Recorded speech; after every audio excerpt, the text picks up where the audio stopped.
कल बड़ी या भैंस बड़ी, आइए इस कहानी में जानते हैं। बहुत ही मज़ेदार कहानी है। एक गधा मैदान में हरी हरी कोमल कोमल धूप चल रहा था। अचानक जो उसने सर उठाया तो एक बाघ अपनी ओर आते देखा। गधा समझ गया कि अब प्राण बचाना असंभव है, बाघ के सामने से भाग निकलना भी असंभव है।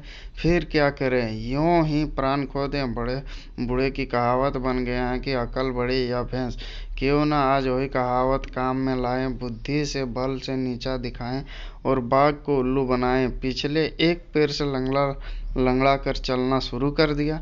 बाघ ने गधे के पास जाते जाते पूछा, क्यों भाई गधे, यह तुम लंगड़ा लंगड़ा कर क्यों चलता है? गधे ने उत्तर दिया, क्या कहें सरकार, दौड़ते समय पैर में एक बहुत लंबा मोटा कांटा चुभ गया है, उसी से पैर में बहुत कष्ट हो रहा है और लंगड़ा कर चल रहा हूँ। बाघ ने पूछा, फिर?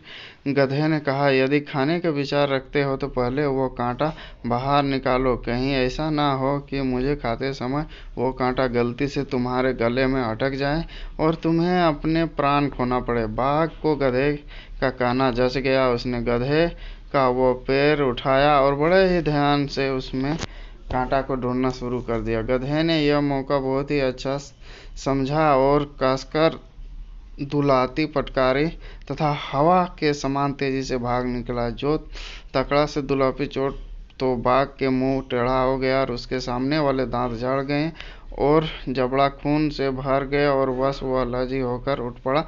गधे की बुद्धि के सामने बाघ का बल कुछ न काम आया।